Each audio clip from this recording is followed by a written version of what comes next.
Hello, everybody. Welcome to another Comic Source Comic Boom collaboration. It's time for your DC Spotlight for the week of April 15th, 2026.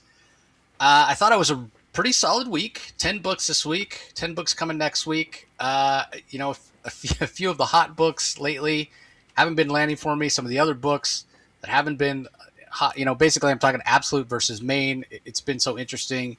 Obviously, Absolute Batman continues to get a ton of heat. But it's interesting because last week we talked about Aquaman. I did a separate, separated our thoughts on Aquaman out and put it on my channel, and kind of did a different intro for it, and had a bunch of people reaching out. Hey, I just picked up the last issue, or I picked up this a few issues ago. I've never read Aquaman before. This is awesome. It's so great. And I kind of framed it around the fact that Aquaman is potentially the most powerful being in not just superhero, but most powerful being in the DC universe right now, and kind of no one's talking about it. And it's funny. Jeremy Adams responded, and he's like, "Shh, don't tell anybody." He doesn't want too much attention, which is great. We're big fans of Jeremy here. If you've watched the podcast or listened to it for any period of time, you know that. But it's interesting because working on a character like Aquaman that's a little more lower profile in terms of eyes on it, you have a little bit more creative freedom. So, I get what he's saying, and he's being, tongue in cheek about it. Hey, don't bring too much attention to Aquaman, then people might start telling me, no, I can't be doing this stuff. So, Yeah. really interesting.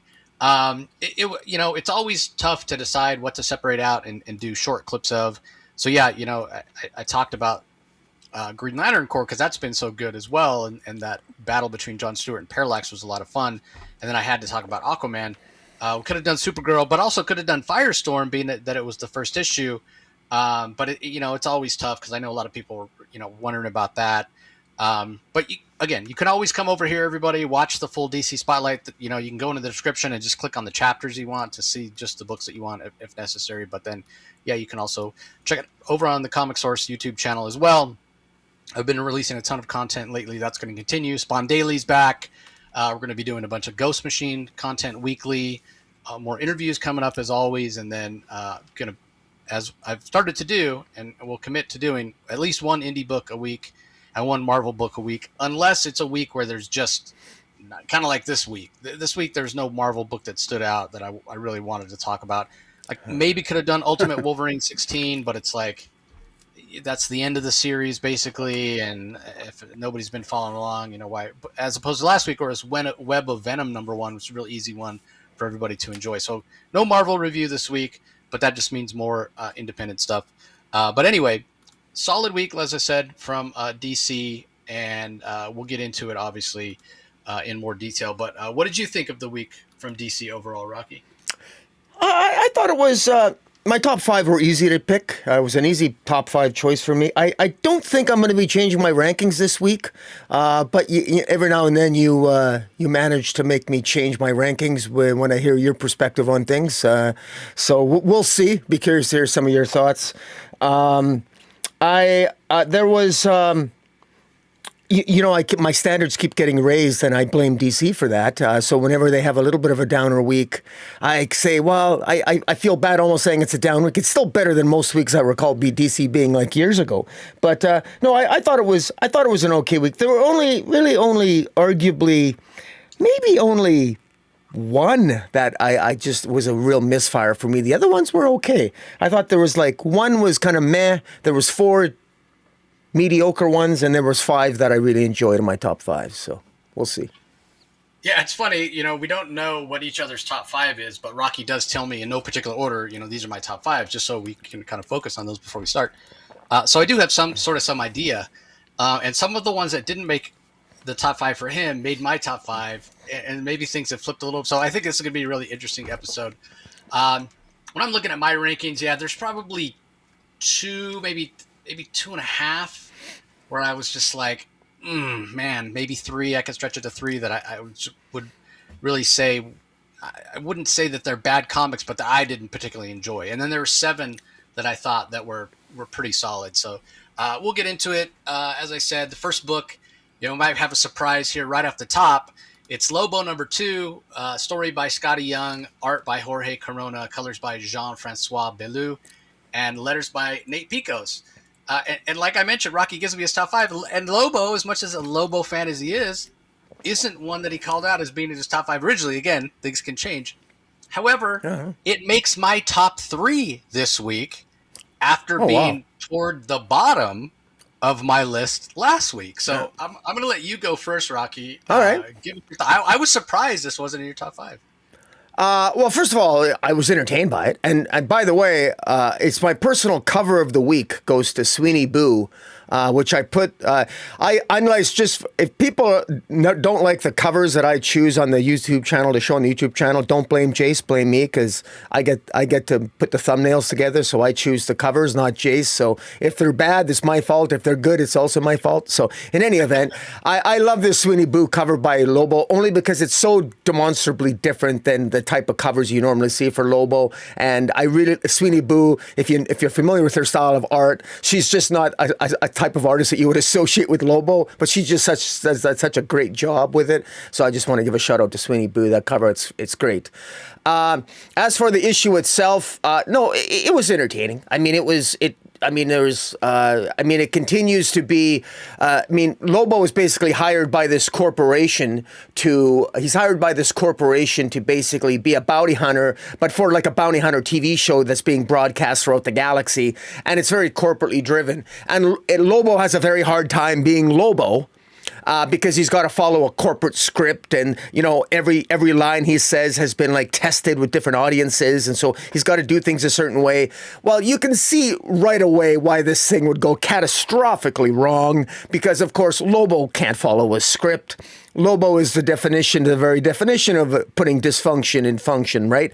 And hijinks ensue. He ends up, they get so frustrated with how they're very polite. They very diplomatically tell him that they get so frustrated with how Lobo manages to screw up going after sort of anti-heroes that they decided to send him after a hero instead, and there's a bounty apparently on Emperor Aquaman, which you just finished talking about. Aquaman is a pretty powerful guy now, but Skottie Young has a lot of fun with it.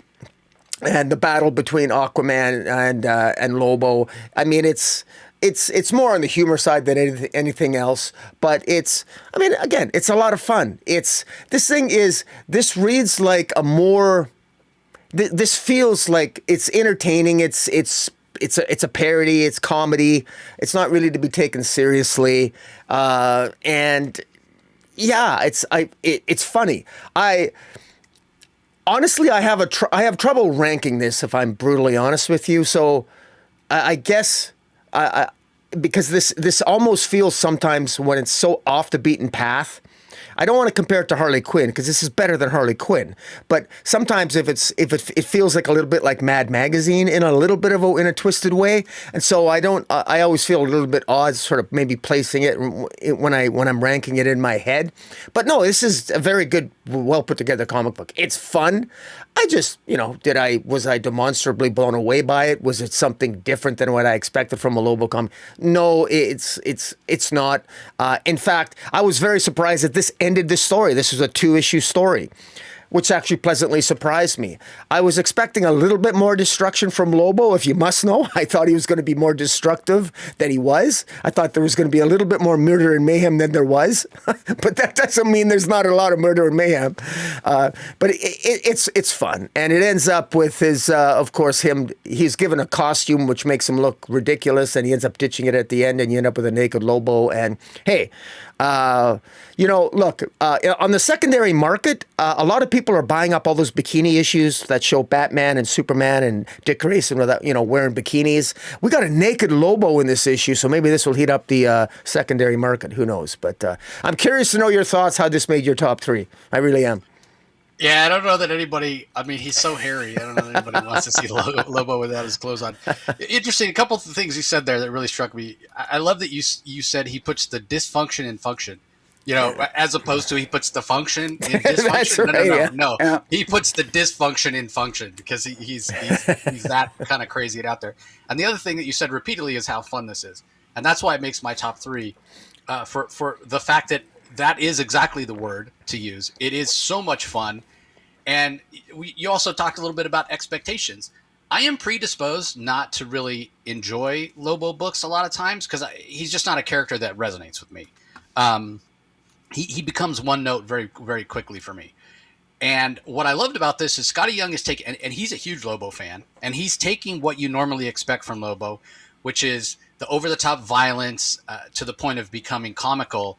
And he's adding in humor. He's adding in laugh out loud moments. And then he's got Jorge Corona on art doing a fantastic job. Oh Again, yeah. I'm not predisposed to like Jorge Corona's art because it is so messy. But again, it suits the style. And Jorge's worked a lot with Jean-Francois Bellou on colors, and he does a fantastic job as well. It's a bright comic, which again reinforces that idea of it being fun.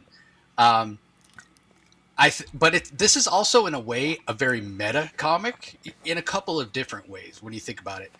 Yes, we're all kind of familiar with the tropes of, corporate comes in and they make all the wrong decisions because there's all these eyes on it and it needs to make money. And Lobo himself comments on it. He's like, Lobo's got a Lobo. Lobo's got a Lobo. And when you start putting all these restrictions, how many times he can say the word frag in an episode, how he's got to announce his presence, basically reading the bounty declaration and how it gives the bounties a chance to escape or attack him or whatever. It's complete nonsense, right? So if you work in the corporate world, you can completely relate to this, right? Like the people that are so high up, they're sort of out of touch, and yet they're making decisions when they haven't done that job ever in their lives or not in a long, long time, and things have changed. And so they're making decisions not out of malice or out of spite or incompetence, but just out of a lack of knowledge, a lack of being in touch with kind of boots on the ground.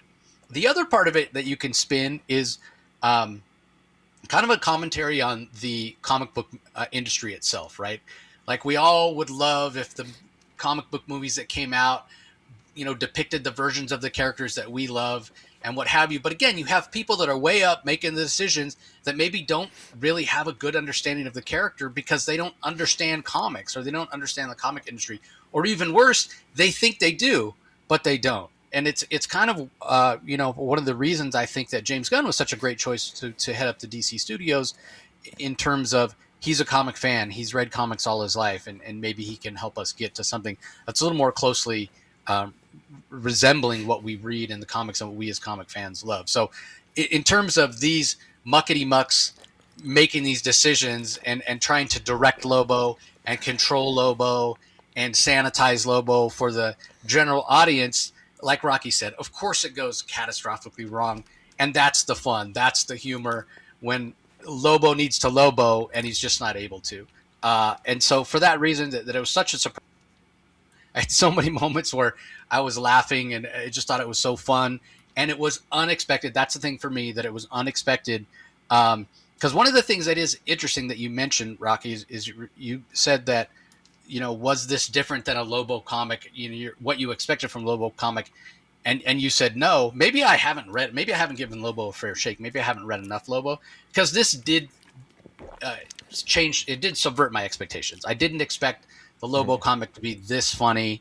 I didn't expect to enjoy the art as much as I did. So more than anything, this makes my top 3 out of just being such a big surprise for me. Because the first issue wasn't bad, in terms of being technically put together and in terms of delivering what I did expect from a Lobo comic. But this one just surprised me so much, and that's why it snuck into my top 3. I thought it was just from the beginning a heck of a lot of fun.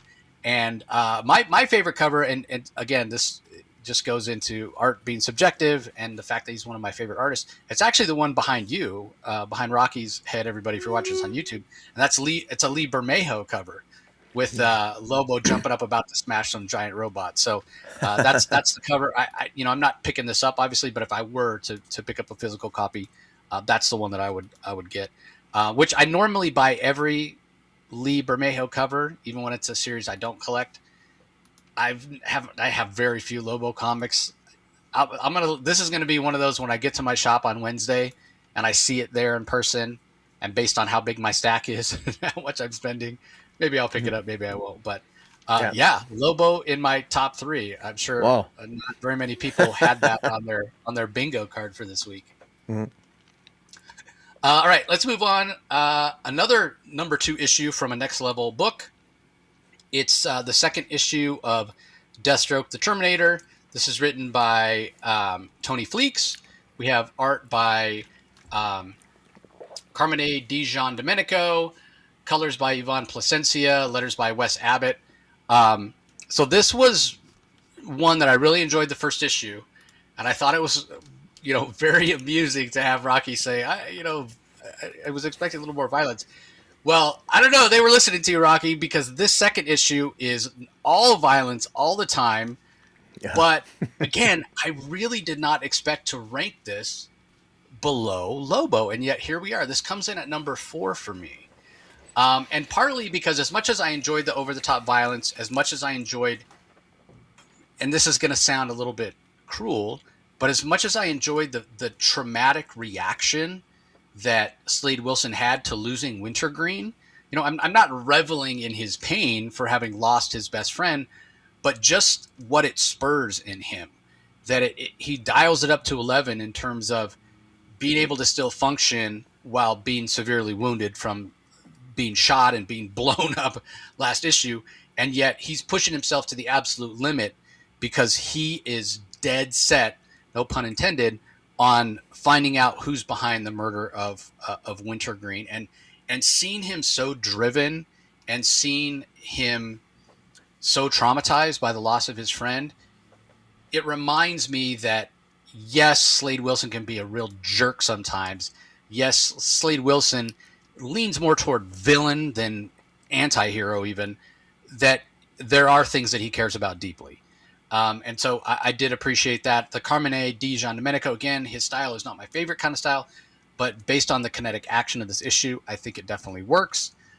So I am enjoying this take of Deathstroke Terminator. However, one of the things that that kind of knocks it down a little bit in the rankings for me, although it's still in my top 5, is something that you mentioned when talking about the first issue, Rocky, which was, this feels like a Deathstroke the Terminator comic.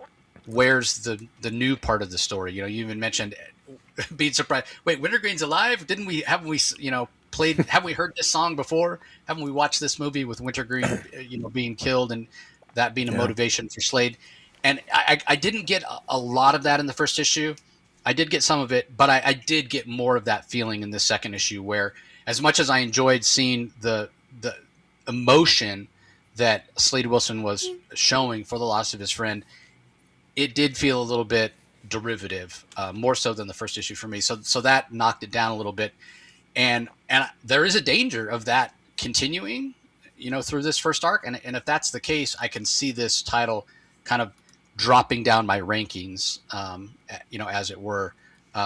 Because again, I've read a lot of Deathstroke comics in my lifetime, and there is a way to do it and make it feel new and fresh. And so I hope that we don't continue to get a story that feels like, we've seen this before. So anyway, it made your top 3. So give us your thoughts on it. I made my top 5, not my top 3. Top 5. Yeah, I put it. I'll reveal. I put it in number 5.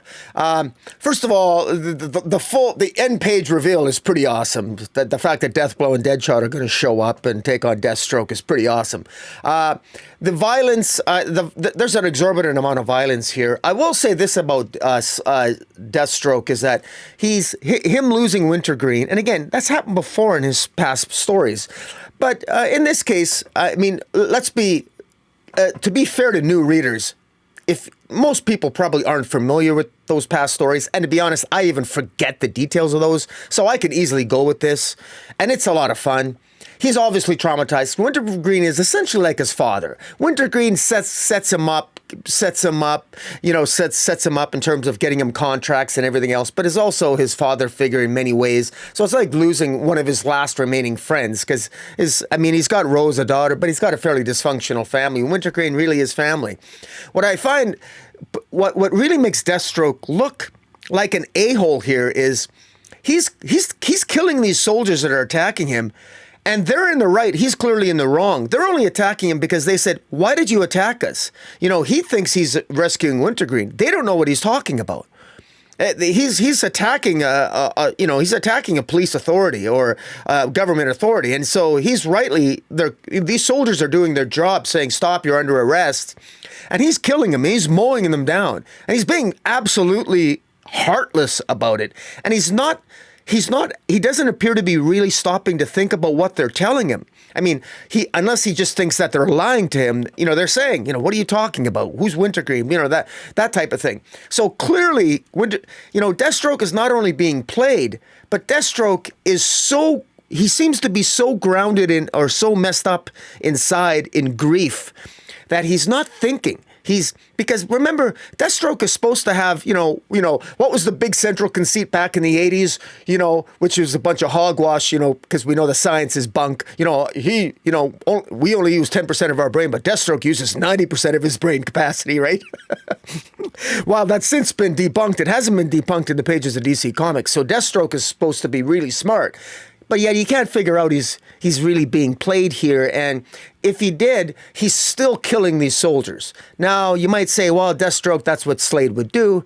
Well, I don't know. Not all versions of Deathstroke would just blindly kill a bunch of cops just doing their jobs.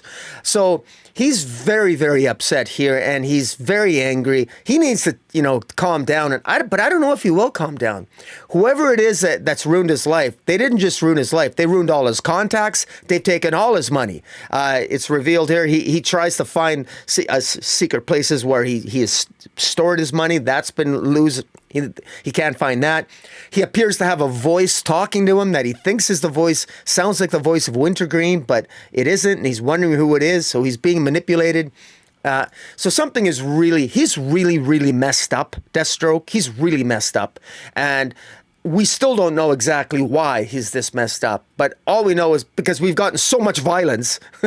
And then at the end here, it's getting worse for him because Deathstroke and Deathblow have been sent to take him out too. So now, did the person who's setting Deathstroke up, did he send Deathblow and Deadshot to take him out, or are they there as members of a Suicide Squad? Or we don't know that, but that's why it's such a hell of a great cliffhanger.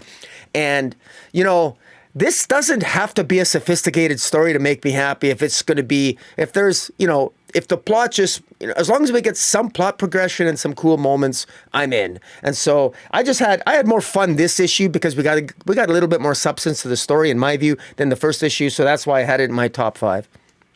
But I enjoyed it. Yeah, there's a couple of banger variant covers too. The one behind Rocky is by Dan Panosian, which is really awesome. And then there's another one by Tyler Kirkham. There you go. Right there in the center. That's awesome as well. I think I ordered the Panosian. I pre-ordered it, but man, I might have to pick up that Tyler Kirkham one when I hit my shop this week as well, because man, it looks just amazing. All right, moving on.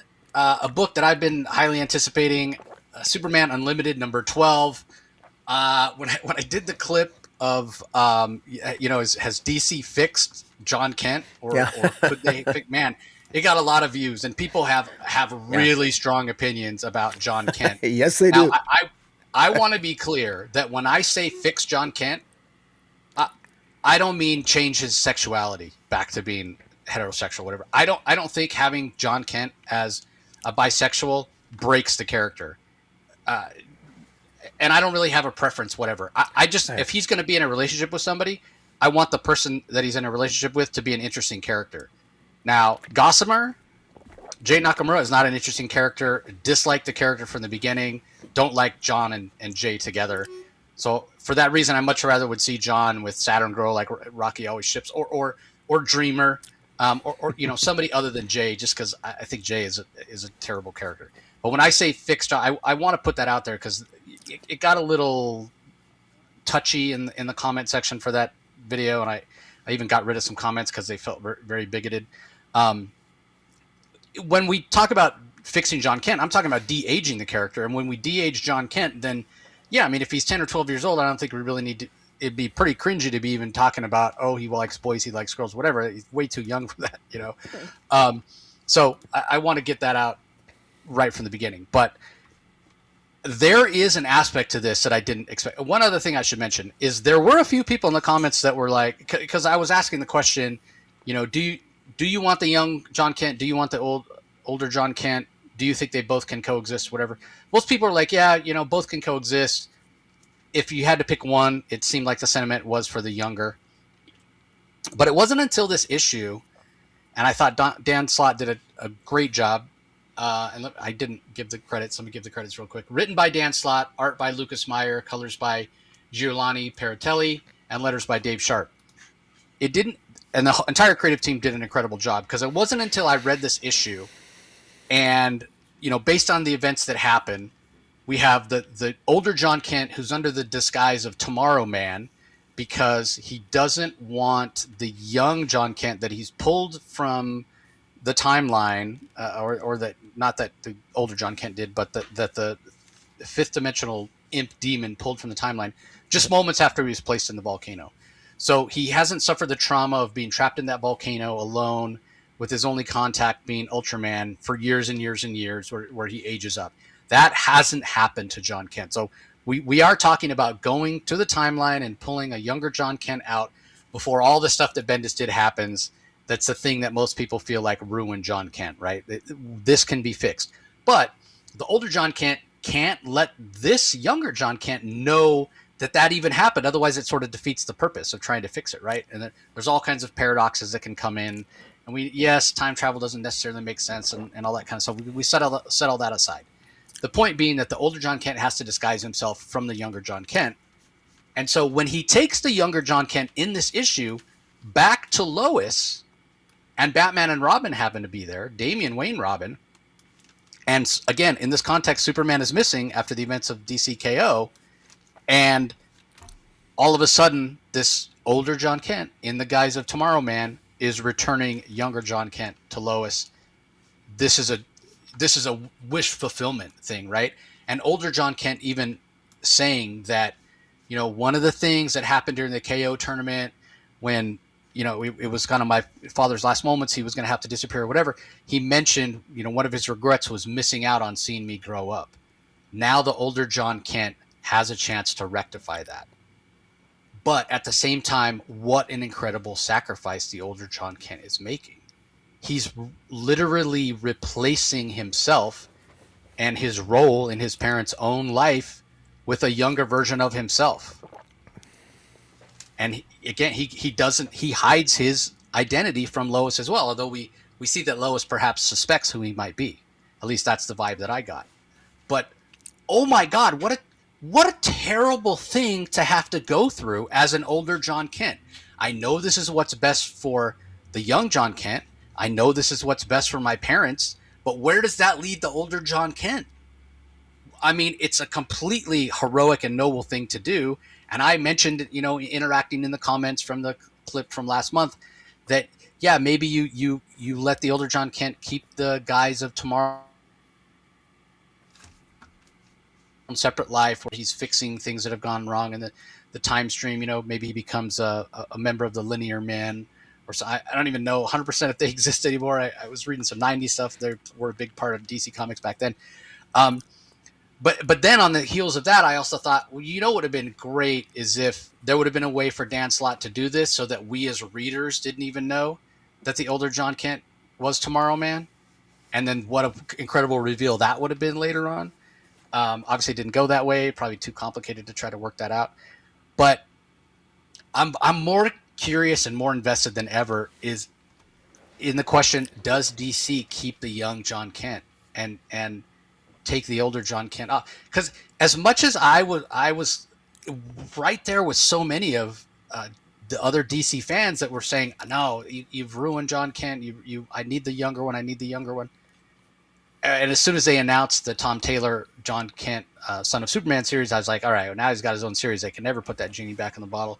But it's comics, so never say never, right? And I knew that.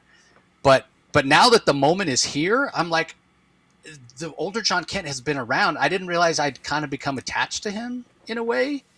Because in my mind, I'm like, okay, so many things have happened where I'm like, all right, DC, here's your opportunity to return the younger John Kent.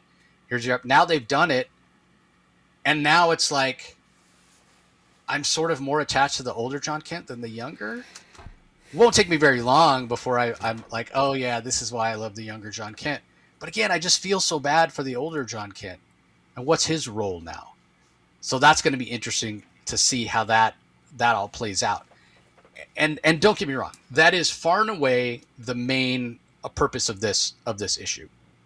And especially when we see them come back to Small, the older and the younger John Kent, the John Kents of the world come back to Smallville, and even the younger one is a sort of overwhelmed, and even though the citizens of Smallville recognize him, and the older John Kent Tomorrow Man's like, back off, he's a little overwhelmed, he kind of loses it a little bit, and yells out and endangers some people, and then feels bad about it. And so that dichotomy, and even though, as I said, the majority of the trauma that he went through didn't happen yet when he was pulled from the timeline, he does still have some reacclimating to do.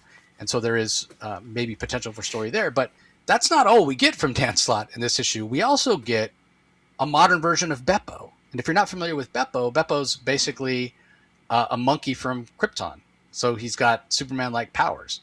Now, here the origin is there's a shadowy scientific organization that injects him with this kryptonite.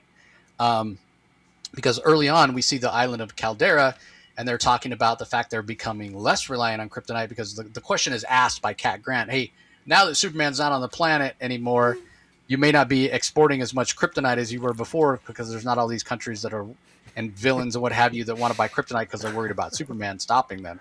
And he's like, oh, kryptonite has so many other applications, and the shadowy organization looks like, they're using some sort of liquid kryptonite to inject these monkeys to do something or whatever. And then one of them escapes and runs into Bibbo.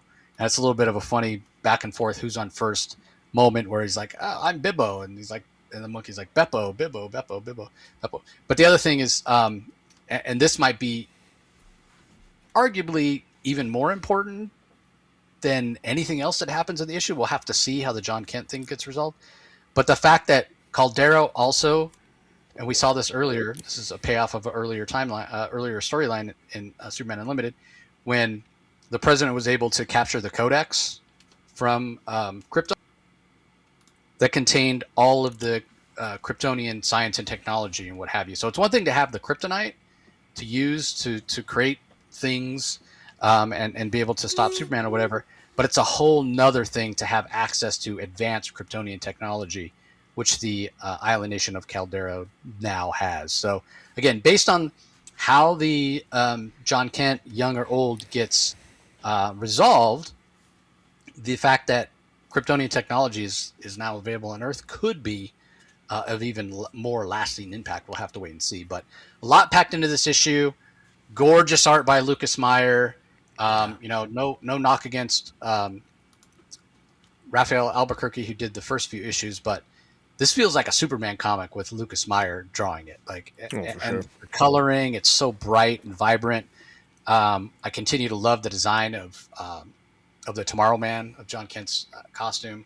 So Paratelli does a fantastic job with the colors. Yeah, definitely top 3 for me. Easy pick. Maybe the easiest pick of the week. Yeah. And that main cover, I think it's Ryan Sook that does the main cover, if I'm not mistaken. Yeah, it's really good. Yeah, it's gorgeous. And I think there was one other, just pulling it up real quick, one other variant cover that I really, really enjoyed. Well, the Guillaume March one, which kind of shows a young John Kent almost in that one, but almost the evil looking. I was reminded of the horror film The Omen from back in the day. Mm-hmm. But that one's really great. And then Lucas Meyer has a variant cover as well that's really cool. So yeah, some really banger variant covers. The Lucas Meyer one, which is behind me, might be my favorite, but it's so tough too, because that main cover, I think it's actually by Torunn Clark. I think I said Ryan Sook, but that's the one I pre-ordered, but I think I got to pick up the Lucas Meyer cover when I go to my shop this week as well. So yeah. Anyway, it's a great issue. Fantastic. Just loving it, and I'm still so curious to see what happens long term with young John Kent versus old John Kent. We'll have to wait and see. What are your thoughts on it, Rocky? Yeah, it's fantastic, and so far, what I predicted last issue is coming to pass in terms of where this is going. I mean, I sort of predicted that there was going to be a sacrifice. What a great way to take older John Kent off the board. Have him sacrifice, gift his parents with his younger self. He doesn't really die. He's not really dead if he gives his life for a young John Kent, and he can disappear. I have no attachment to him. I just don't care if older John Kent disappears. I just don't. I mean, what a wonderful sacrifice. He dies, and he goes. But now, do I actually think DC is going to do that? No, of course not. This is perfect for DC.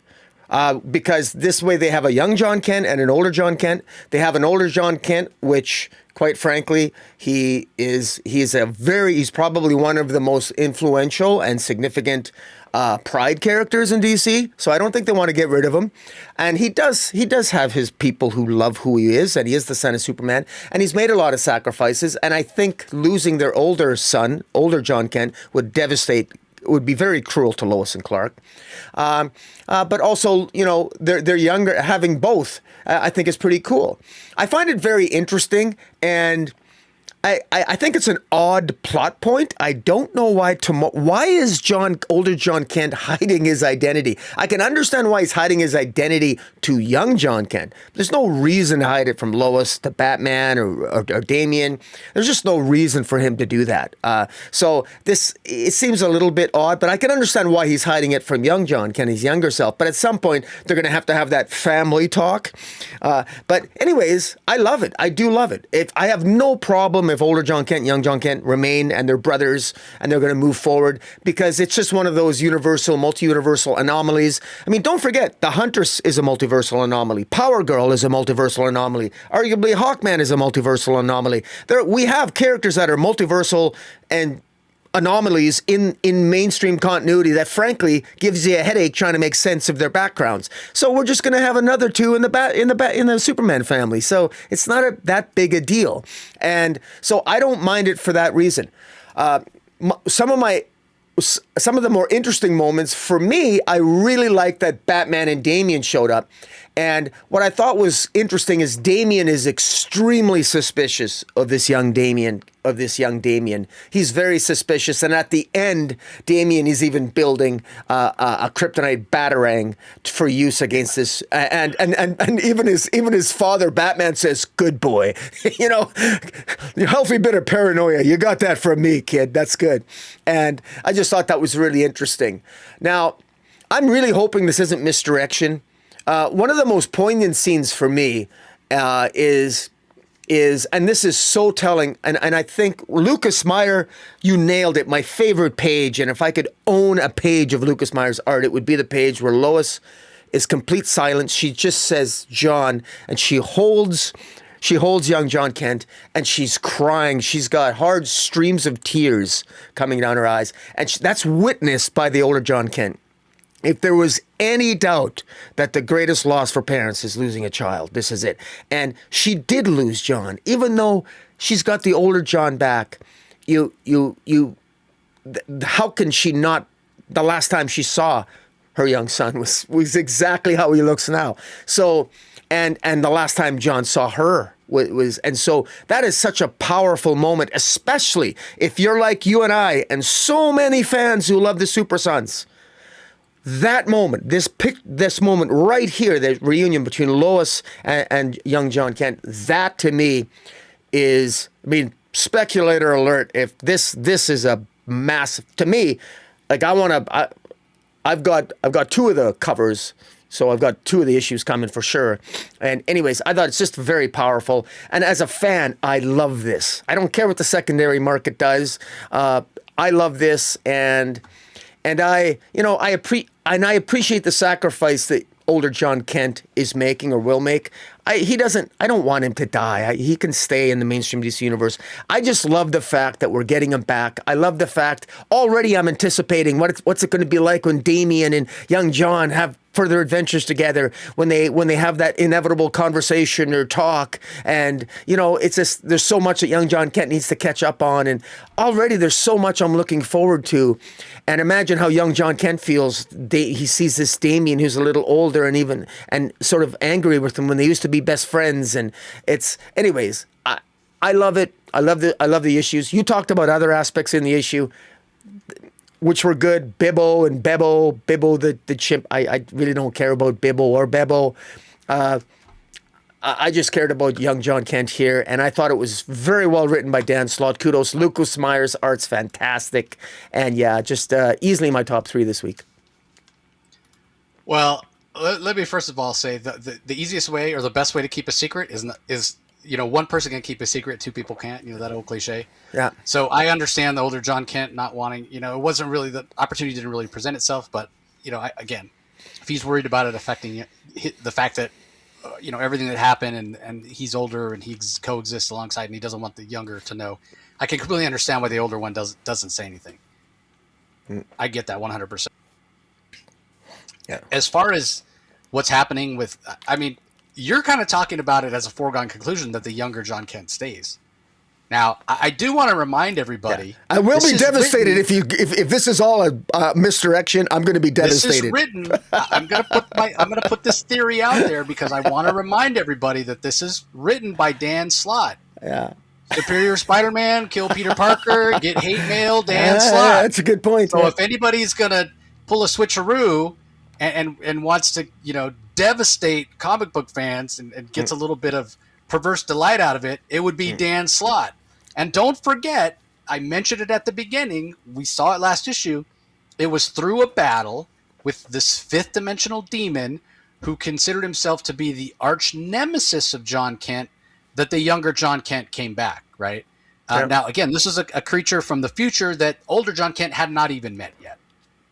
And he admits defeat and says, oh, you defeated me. As your reward, I'm going to reach through time and I'm going to give you younger John Kent. We have no actual proof that this is younger John Kent, that it's actually him, than the word of a fifth dimensional imp demon. What? And his mother's instincts. And his mother's instincts. But his mother's instincts are very similar to us comic fans' instincts. We want this so badly to be younger John Kent. Yeah.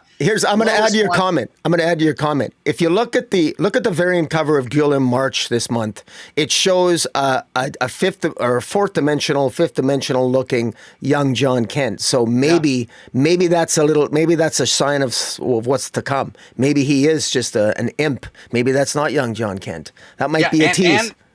And the theme this month for variant covers, the one that's behind me, Lucas Meyer, is things to come. And we see it. Nightwing's got one this week and what have you. And the things to come, like that fifth dimensional demon imp is on the cover, so we haven't seen the last of him. So, and Damian has really good instincts as well, and he suspects because Crypto also growls and suspects. So if there's a way for Dan Slott to pull the rug out, it would be, okay, come to find out this isn't really a young John, or maybe it's just a construct. It's not it's not an imp, it's not an evil young John Kent or what have you. It's just a fifth dimensional construct. It's not actually real. So again, like there's so many different things up in the air. But if this has shown me anything, not that I have forgotten, but if this has shown me anything, the return of young John Kent is how beloved a character he is. And I think that even if this is not the return of young John Kent, and it is Dan Slott pulling a fast one, DC, you got to be paying attention, and you have to, in some way, shape, or form, give people young John Kent. You have. It's like, again, I'm just, obviously it's a small sample size. Not every DC fan watches the Comic Source or watches Comic Boom, but I would say not over 90% of people that responded to the video that I did that separated out our review of Superman Unlimited 11 were like, yes, young John Kent, young John Kent, young John Kent. So if we extrapolate that out, maybe it's 80%. That's still overwhelming. It's an overwhelming number of DC fans that love and miss young John Kent. So anyway, enough on that. Let's go ahead and move on. Up next, we have Nightwing number 137, Bloodhaven Lore Part 2, The Bridge. This is from writer Dan Waters. We have Dennis Cowan on pencils, Norm Ratman handling the inks. Colors are by Francesco Segala, and letters are by Wes Abbott. This came in at number 5 for me. I did enjoy it quite a bit more than the previous issue of Nightwing. And I first of all, I have to say, Dennis Cowan's pencils look so different than I've ever seen them look before with Norm Ratman inking him. And I really, really like the look of it. Not that I don't enjoy when Dennis inks himself, or, the classic pairing with Bill Sienkiewicz penciling Dennis gives a different feel as well. But it's a little tighter with Norm inking, and I enjoy that. I think it works better for a Nightwing book because it is ultimately a superhero book. So like I said, I enjoyed this. Maybe it's because I just love a good sniper story, and that's what we have here with two snipers on either end of the Bloodhaven Bridge, taking people out. When Batman shows up, he discusses with Nightwing what's going on. We see kind of the trauma that Nightwing's going through. He's carrying guilt for the terrible traffic accident that happened last issue and cost the lives of 9 people. He's Dick is being very Nightwing-like, I guess you'd say. He's doing the thing he always does, where he's taking it all upon himself. He feels the trauma, he feels the guilt, and Batman's calling it out, and Dick's pushing back on it, saying, you don't do the thing. You never let yourself feel emotions, and that's your vulnerability. And Batman's like, you let yourself feel too much. You're overly sensitive, and that's your vulnerability. It's so interesting. It really illustrates how different these characters are, despite the fact that they, were teammates for so long. It's really interesting how different they truly are. But I thought this was a really interesting issue. It didn't really advance the story of this Bloodhaven witch much. It really focused on the snipers and that interaction between Batman and Nightwing, and kind of the lore behind the motivation for these two snipers and what they're doing, which I won't necessarily give away here. I thought it was interesting and leans into some Eastern European myths and what have you, and so I thought that was pretty interesting.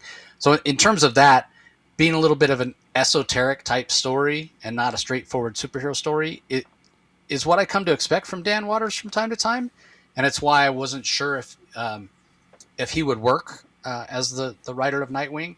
But he blew any reservations I had out of the water early on, because I think he's been doing a fantastic job. And although last issue leaned a little bit more into the supernatural and leaned a little bit more into the weird, which is Dan Watters' self-described writing style, this one brought it more toward being a superhero story while still keeping those supernatural elements. So I'm really curious to see where this swings, if it keeps bouncing back and forth between the two or melds together. We'll have to wait and see. But man, I'm really enjoying Nightwing right now. So I think this came in. I don't know if I gave my ranking, but it came in at number 5 for me this week. So I don't think it made your top 5, Rocky. But anything you want to add? Oh yeah, it came in at number 7 for me. I love Dennis Cowan's art. It was again. It reminds me a lot of Green Arrow, because he's drawn Green Arrow in the past. I love what Dan Watters did with Batman. We got 2 snipers on either end of the Bloodhaven Bridge, and we got Batman on one end trying to stop a sniper, and Nightwing on the other. And Dan Watters uses that as a way to. So you got those dichotomous plot points, but you also got dichotomous character explorations, as you said about between Nightwing and Batman. They got different styles, and it's funny how Nightwing uses his instincts for people, his feelings, that his instincts told him that the sniper on his end was intentionally trying to miss, was being sloppy on purpose, and didn't want to kill people, whereas it was very clearly different on Batman's end. And just the way that they communicate. Even Maggie Sauer getting in on it, basically saying, look, we have to stop this. Nightwing's own reputation in Bloodhaven's at stake. And I love how just Batman just shows up and he's sort of uninvited, and there's a little bit of resentment there. They're kind of possessive. Nightwing, they have that in common. Nightwing is sort of possessive of Bloodhaven, just like he's as possessive of Bloodhaven as Batman is of Gotham City. And the way they sort of play off at each other, Nightwing was a little bit defensive, very defensive. And he was, and I think, often I find myself in exchanges between Batman and Nightwing. I often find myself siding with whoever's not Batman, because Batman always is kind of a little bit of a jerk. But there's been a softening of Batman in the last 5-10 years in comics. He's more of a family man. He's a little bit more in tune with acknowledging his flaws. And Batman, he actually implicitly does that here when talking with Nightwing, and he calls him his son, and he's worried about him. He doesn't want Nightwing to ruin it, to get shot and get killed, and so you could tell there's a father-son bond here. And anyways, it works very well, and it plays in well with the mythology of the two gunmen, the two snipers, in terms of what their motivation is in doing what they're doing. And anyways, I thought it was well done. I just, quite frankly, it was just Just wasn't as good as my top 5, but still pretty good. Yeah, this is another one, like I said, that has that things to come cover. And when looking at it, yeah, there it is there. Not sure what that little muse mask in the middle is all about, but even more importantly, the person behind that looks like Catwoman. Could be, yeah. Yeah, it looks interesting. So yeah, is she going to be showing up? I guess we'll have to. I guess we'll have to wait and see. All right, Well, up next we have a book, another Next Level second issue. It's Batwoman #2, written by Greg Rucka. Dani is the artist. Matt Hollingsworth on colors. We have Hassan Osman Elhau on letters. I didn't care for this, and mostly it's I just think the art doesn't work. So it came in at number 10 for me. You know, I talked about this during the first issue, and kind of my reaction to seeing Dani's art black and white at New York Comic Con when this was announced. It didn't bother me as much on the first issue. Now that we get a little bit more action in the second issue, it bothered me more. I felt like the art was really muddy. And again, I just wish this was in black and white because I think it would read a lot better. So yeah, I don't have much more to say than that. The art for me, it really pulls me out of the story. So I can't. I don't want to belabor the point, but it's in your top 5, Rocky. So yeah, it is. Yeah. Yeah, it's in my top 5. It's I've already said Deathstroke's number 5, so it's higher than 5. So the art, I don't mind Dani's art. It's sort of I'm accustomed to its style for Batwoman, and it doesn't. I seem to be able to, I have no problem. Getting a handle on the action and what have you. And this issue is absolutely action-packed. I mean, Batwoman is kicking butt. I mean, basically, the first issue ended with Batwoman breaking up what was essentially a Darkseid cult and utilizing her sister as sort of like a sacrificial lamb. And they're looking for Batwoman, but Batwoman, in a very kick-ass way, shows up and says, "Hey, you're looking for me? Come and get me." And she shows up on the rooftop, and she ends up getting into just a brutal battle here, and then basically seeks to escape. And her father can see what's happening because her father is in her father in his own, it almost looks, I can't remember, he seems to have his own bat cave, so he's monitoring her, and so Kate Kane's father, who's a military man himself, he comes to the rescue, and as Batwoman is trying to escape, he basically helps her escape. He basically manages to rescue her in the middle of a street because she's really battered and wounded, and he basically gives her the motorcycle that he rides on and says, "Go, get out of here."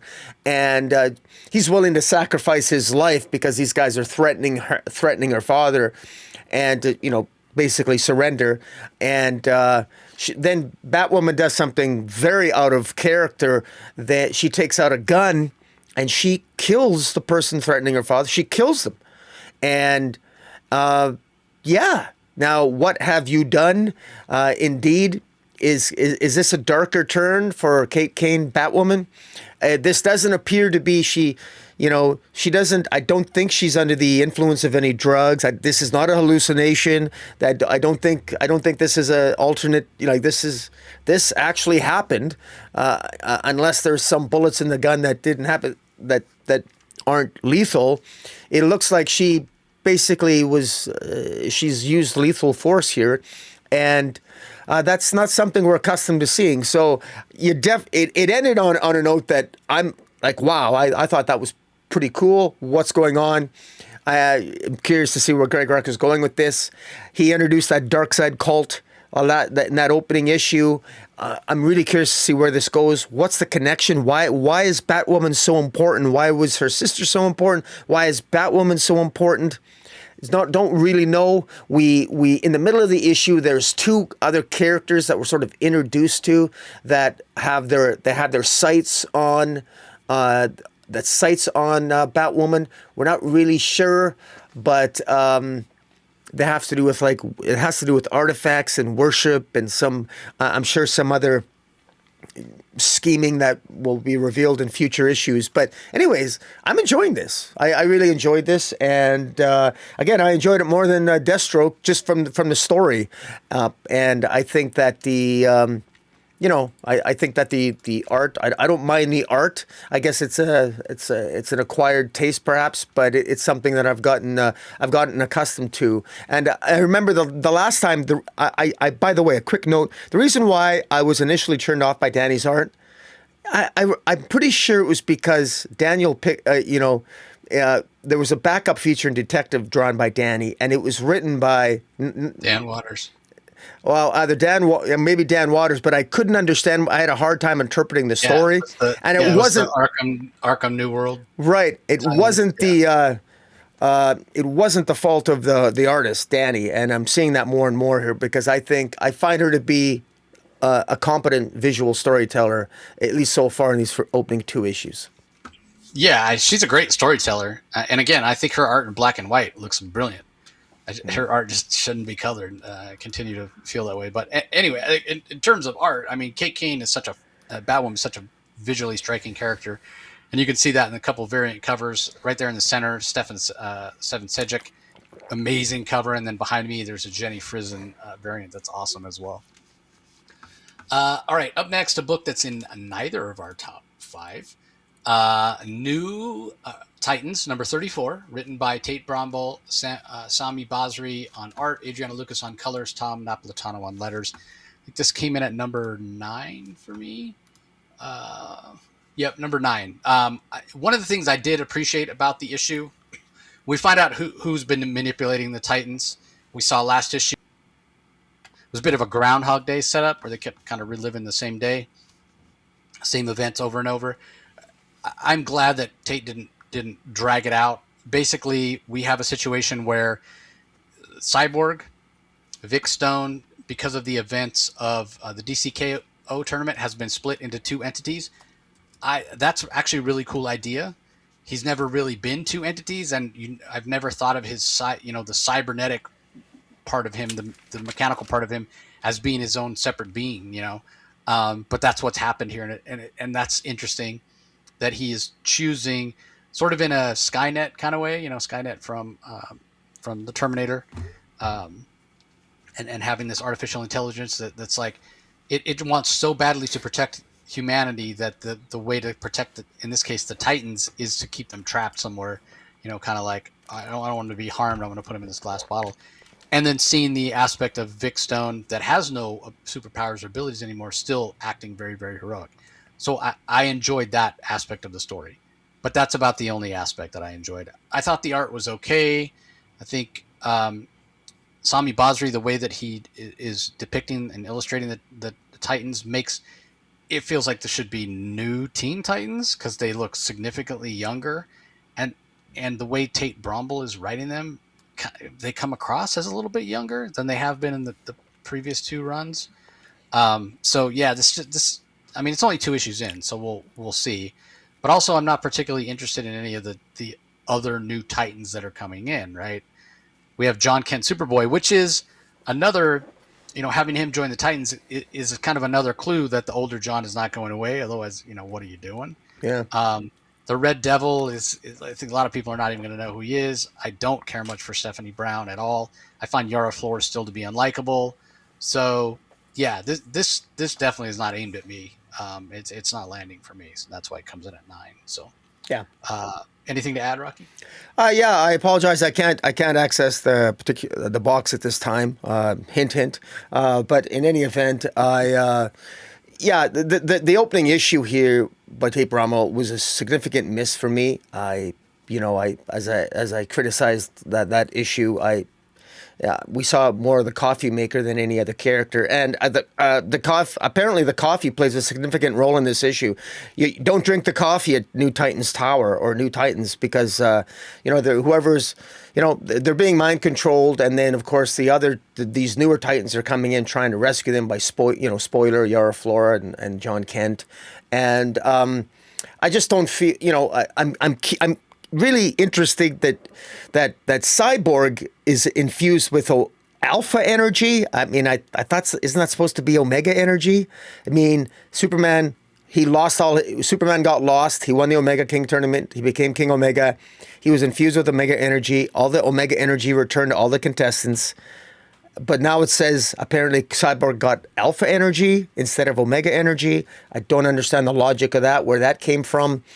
Wasn't really particularly well explained. It suggested that maybe Cyborg has a because his mother box, maybe it changed. I don't know. It was all Omega energy, but now I guess it's Alpha energy. And now there's two cyborgs, a human side and a metallic or a metal side. That's kind of interesting, I guess. I don't mind it. Well, we'll see what Tate does with that. I'm really hoping we get to an actual plot. I don't feel like we're there yet. But this was. I actually put this for my rankings. I put this as my rank dead last for me, just like the opening issue was. It just needs to. It needs. I need more. I need more than this because I just feel like we're spinning our wheels. But decent art by Sam Basri, decent art and what have you. It's not really hitting for me. Yeah, I would have said treading water, but yeah, basically the same thing. It all comes down to the same. Nothing has happened yet. Although we did find out that Cyborg was split in two, which again is interesting. But yeah, that concept alone does not a good comic make. So anyway, actually, let me look real quick at the things to come variant. It's not really given us anything. We still see a completely cybernetic Cyborg. We see Titan's Tower in ruins. We see Neron. It looks like Neron and Red Devil maybe confronting Trigon. More Trigon. We see Elder John Kent is still a member of the Titans. So, All right. Well, let's move on. Another book that's not in either of our top 5. We've got Catwoman number 84, written by Torunn Grombek. David Jean Falise on art. Patricio Del Pesce on colors. Steve Wands on letters. This is another one that feels a little bit like we're treading water. It does move the story forward a little bit of Selina in Gotham.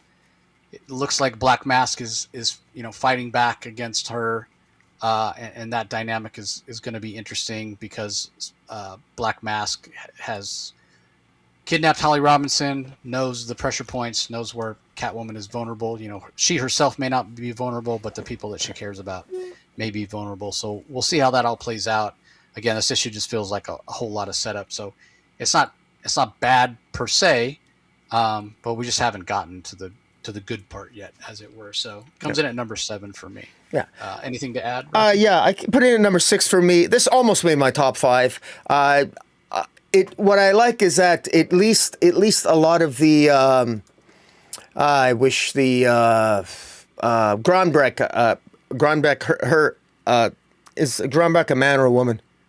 It's a woman. Her first story arc dealt with the Katerina Beloff was revealed to be the ultimate villain. It took a long time. I think it was 12 issues long, her opening arc. But she returns. She's in the present. So that story took place mainly in the past. She's now in the present, working with Black Mask to get revenge on Selina. They've kidnapped her sister Maggie. So Black Mask, who's always hated Selina Kyle, is really setting Selina up. They've kidnapped Maggie Kyle, who is Selina's sister, and then there's Holly, her friend, but again, I will say that I feel like this is a plot point that's been done before. Black Mask's done that before. It feels very similar. I just can't remember all the details, but it is. She's got a different take on it here. So I am curious as to see exactly what is the nature of the revenge that Black Mask is going to inflict with his team up with Katerina Beloff. Because remember, Katerina Beloff blames Catwoman for destroying her crime family in Europe, which really, it was entirely Katerina Beloff's faults, whose sons betrayed each other and ultimately betrayed her. But of course, villain's got a villain, right? But in any event, it's so I actually think this is one of the better issues. I still seem to be hit and miss with the art, frankly. But I will say that the issue was. I think story-wise, it's slowly getting better and a little bit more interesting, at least from past issues. So, not bad. All right, fair enough. All right, up next we have End of Life #3. It's the first, I think it's the first of our new Vertigo titles that is reaching its third issue. Written by Kyle Starks, art by Steve Pugh, Chris O'Halloran on colors, Becca Carey on letters. I continue to love this. I think it's just fantastic. It makes my top 3. It is a little bit more of a setup issue, but there's a fantastic fight in the middle between Eddie Stallion and one of the members of the Hitman squad, I guess you'd call it, or Yeah. Hitman Big Cock, who was T's last issue. And it's so the interaction between him and Eddie. So Eddie finds out that this guy in a chicken mask is in town. And right away he puts 2 and 2 together and like, the whatever the zoo syndicate or whatever they want to call themselves, found me. The guy came to Pluto and they're like, his dad's like, you need to go and hide out. I have a hideout in the woods. You can survive there for weeks, whatever. And Eddie does the exact opposite. He's like, no, I'm going to go and confront this head on. So kudos to him for, not running with his tail between his legs and going to confront him. But it's such a great scene when he confronts him in the diner. This guy that's got the mask on clearly does not have all his marbles. And maybe that's what makes him a great hitman. But first of all, he's ordered his food. He hasn't bothered to take the mask. You're going to eat it through the mask somehow? But also, when Eddie tries to talk to him and his only response is big cock, and Eddie's like, wait, are you saying your name? Are you repeatedly saying your name, big cock? Are you trying to make like a chicken sound, like, big cock? And it's so hilarious. Just, it's laugh out loud funny from Kyle Starks. Yeah, because Eddie eventually gets fed up with it, and it's just really because he's giving him a bad time. He's like, what, you're gonna eat eggs? Isn't that kind of messed up? You're a chicken, whatever. And then the big cock sees on his phone that there is, who this guy is. It's Eddie, and you take him out, whatever. And so then they set him on fire, and it remains to be seen if he's actually dead or not. And then we have another guy show up. We jump forward a week later. Have another guy show up at Eddie's father's house, who says, yeah, I think I've tracked him down. It's what all these guys do when they're in trouble. They run home to hide or what have you. So it continues to be relatively fast paced. We didn't get much resolution or forward momentum in terms of Eddie getting out of his predicament. Instead, we got some great Kyle Starks humor. We got some great action scenes with Eddie fighting Bagak, and we got some cool character moments as well in terms of Eddie showing empathy for his father when his father has an accident in the bathroom and is covered in his own poop, and Eddie doesn't hesitate to go, as much as these guys claim to hate each other, Eddie doesn't hesitate to go in there and help his father up and get him cleaned up and what have you. So there is a humanity to the story that Kyle Starks is telling. It's maybe, many, many layers down below all the double entendres and, funny jokes and asshole behavior from Eddie Stallion, but it is there, and I appreciated it very much. So, and the Steve Pugh art is fantastic. The coloring is great. This is a book that is so good, and I feel like I don't hear enough people talking about it.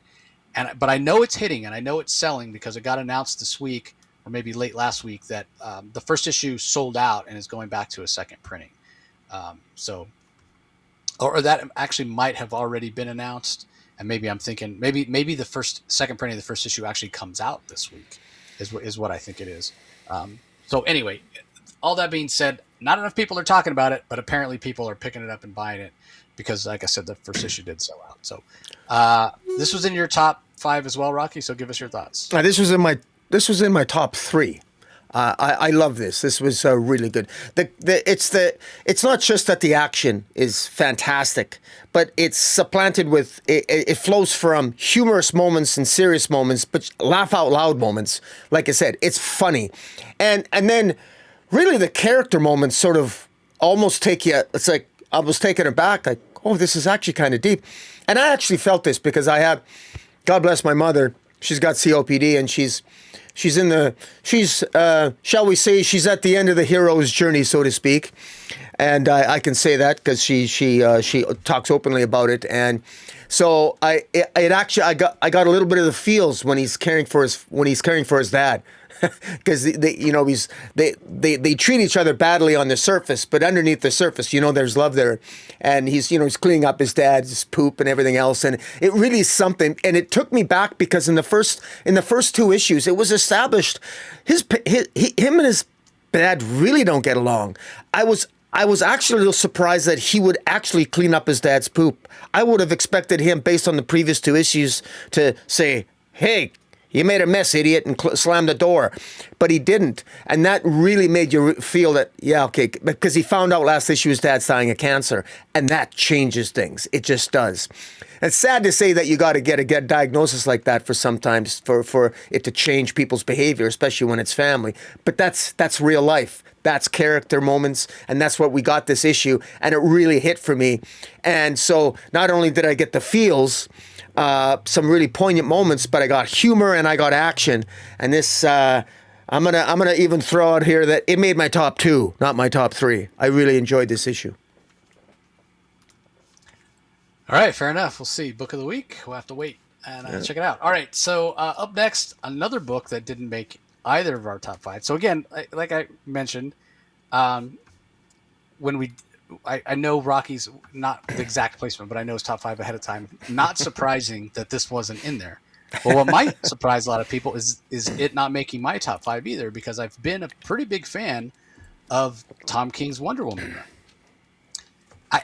We're 2 issues in to the Wonder War, which is, the way Tom described it as kind of a Days of Future Past, so a possible future for the DC Universe and for Wonder Woman.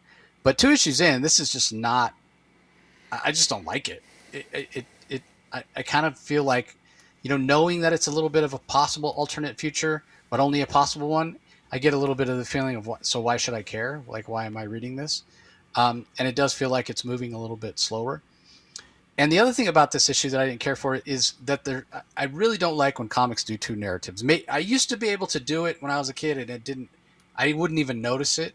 But now that I'm older, and maybe it's because I read so many comics every week, having to jump between 2 narratives from panel to panel just drives me crazy.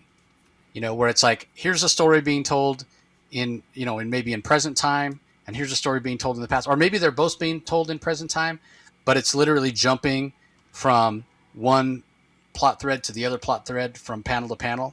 So I'll tell you guys straight up, like when I read this, all I did was read the interview storyline first.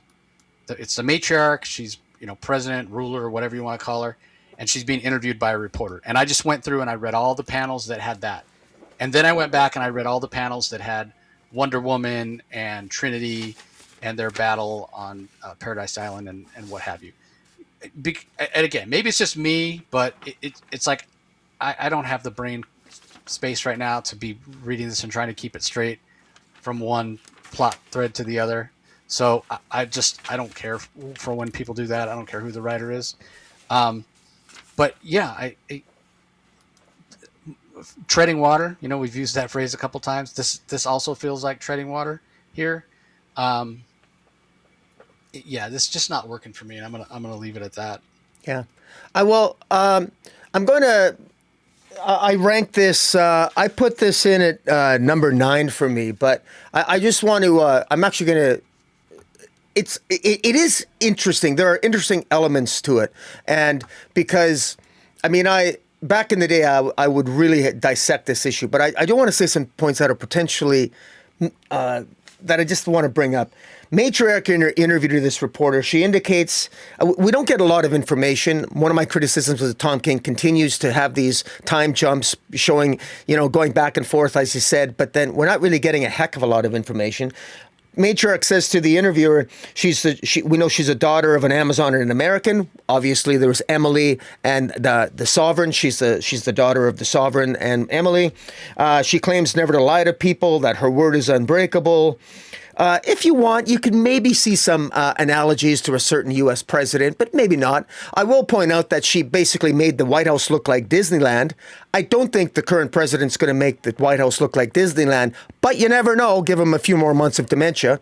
Now, the matriarch also claims that Wonder Woman murdered the Sovereign, her father, which is interesting. We've not seen that. She does not seem to... She claims that the matriarch claims that she blames Wonder Woman for the death of her mother, Emily, even though it was Mouseman's men that did that. Does she not know it was actually the Mouseman's men at the behest of the Sovereign that killed her mother? Does she not know that? And then juxtapose that, we show Wonder Woman and Trinity attacking the Imperium located on Paradise Island, which is a prison and a dungeon which houses Superman, and they manage to free Superman, and Steve Trevor is in the prison. Of course, this is 25 years in the future, so Steve Trevor is still alive and a prisoner. So the sad part is these moments should have more. I should feel these moments, and I'm not feeling these moments because they're just out of the blue. They're not supported by a build-up, and I wish these ought to be cool moments, because a part of me looks and I think, God, beautiful Daniel Sampere art, some epic really action scenes by beautifully drawn, but I'm just not feeling the story because it just feels too disconnected, and it's sad. We got sporadic moments showing Flash being beaten up by gorillas, Superman by Bane being beaten up, and why? There's even a scene with Matriarch meeting Mongol and whispering in his ear. What's that about? Why? It's like Tom King is trying desperately to show us that Matriarch is really cool. She's not a Mary Sue. And the harder he tries, the more I think, is she a Mary Sue?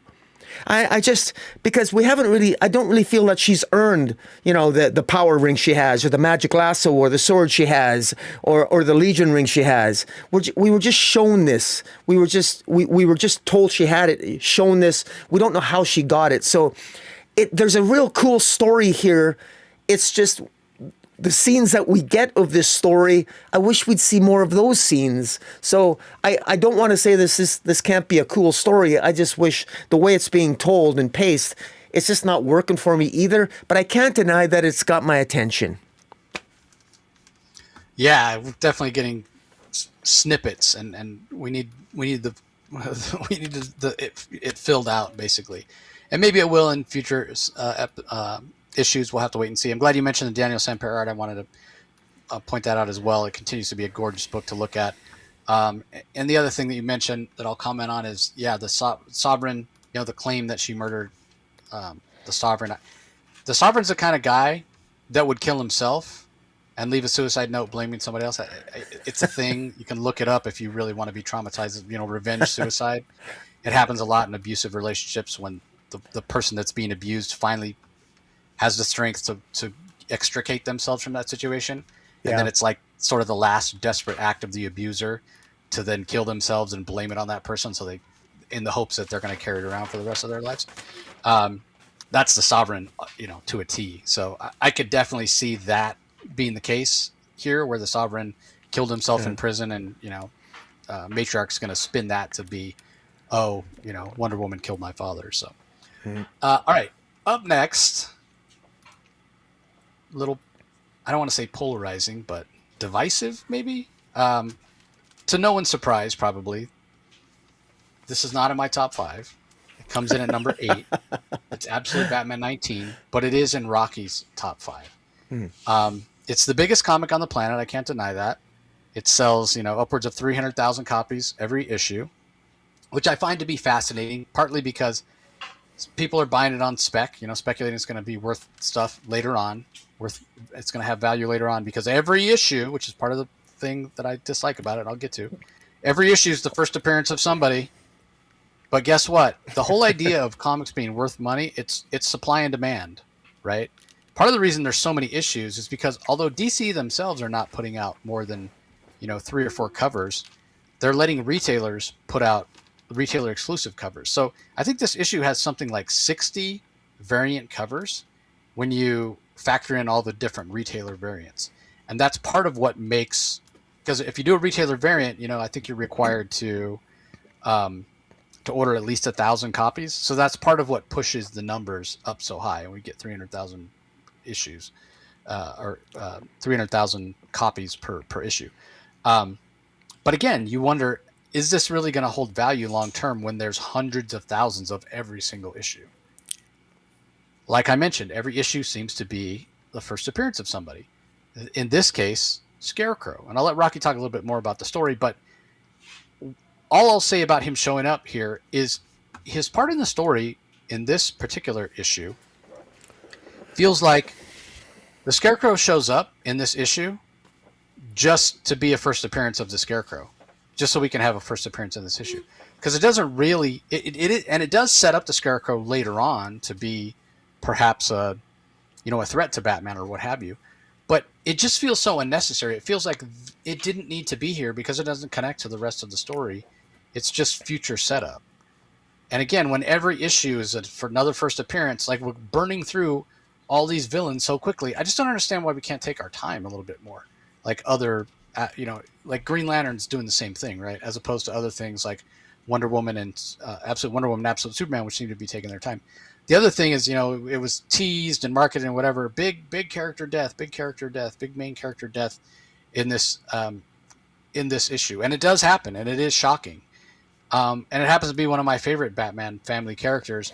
And it felt like such a waste and not earned and just in there for shock value. So, I read this issue and I sort of facetiously texted out to Rocky and our friend Steve about how I need to put out an episode titled, top 10 reasons Absolute Batman sucks, and just get all the, all the hate that'll come to. I'm not actually going to do that, but I think there are valid criticisms of this title, despite the fact that it's and don't get me wrong, there are also, 15 reasons why it's great. Like when I put that out to them, and then I went and did some research, and how am I alone in thinking that it's not great? Whatever. I spent a good chunk of time on Sunday this last weekend, like looking up other people that have been critical of it and their reasonings for it. Now, and then I myself made a list, and then I went and made a list of the reasons I think it's good and the reasons I think it's working and why it's good for the comic industry.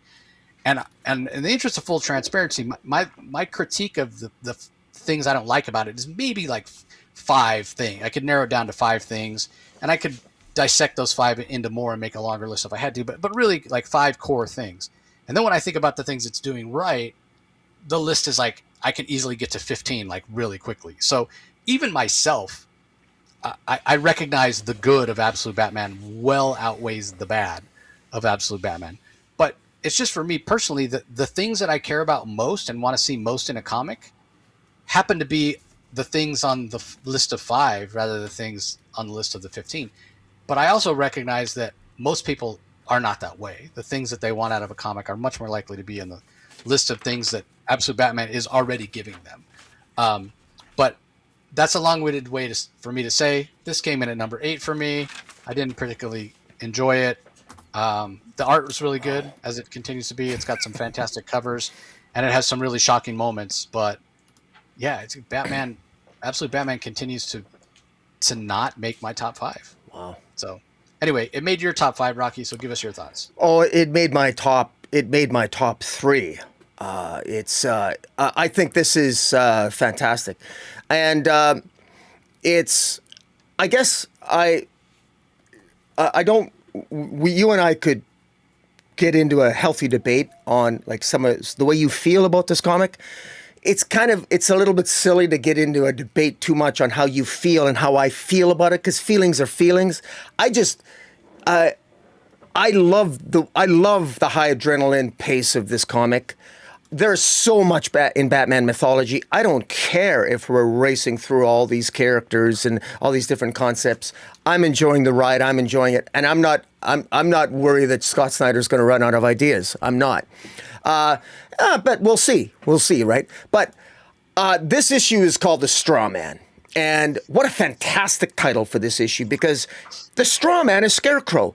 And it is a better name for him, calling him the Straw Man. Now, I'm not sure this is Absolute Scarecrow, but because this issue is called the Straw Man, I'm actually wondering if his name is not the Straw Man as a villain. Because I got to tell you, the revelation about the Straw Man in this issue is the powers that he have, because it opens up with the Straw Man approaching two farmers in a field, and he basically tells them, he says, you guys are best friends. You've known each other for more than 30 years. And Buck, that's despite the fact that Vern here has been screwing your wife, Luann. And it looks as if that rather than inducing fear in people, this straw man, this scarecrow, has the ability to create a falsity, to create a lie, and have you act on that lie as if it's true, in much the same way that you straw man an argument. If I want to defeat somebody in an argument, I can accuse the person, or I can assume the person made an argument they didn't, then attack the argument they did not in fact make. And it's like the scarecrow here is like this straw man is using a version of that in the way that he manipulates people. And he later on in the issue, he manipulates Jim Gordon, and that plays a role in his death.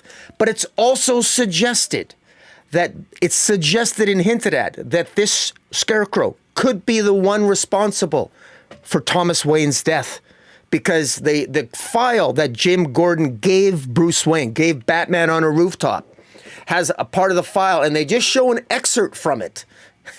But the excerpt's very interesting. The excerpts of, and I'll just what you can read in the excerpt. It says, the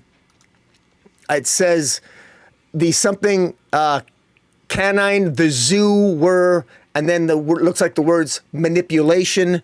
And so, because we know Scarecrow's been manipulating people throughout the issue, I'm wondering if maybe the Scarecrow, the straw man, at some point had a role in the death of Thomas Wayne, or in manipulating the children at the zoo, or the events of the zoo. So, again, now this might go back into one of the constructive criticisms you had, Jace, is, the Joker's involved with everything. The Joker controls Bane, Bane controls the origins, and now the Scarecrow who works for Bane, or the Scarecrow who works for Jack Grimm, maybe he played a role in Thomas Wayne's death. Everything is Joker, Joker, Joker.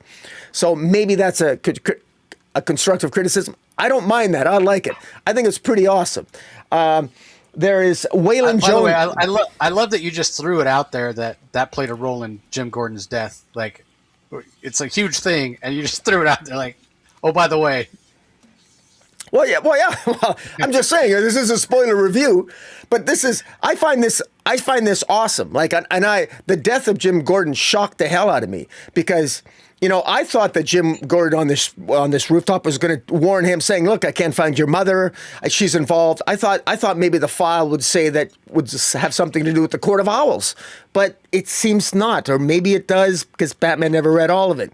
And then all of a sudden, out of the blue, he's killed.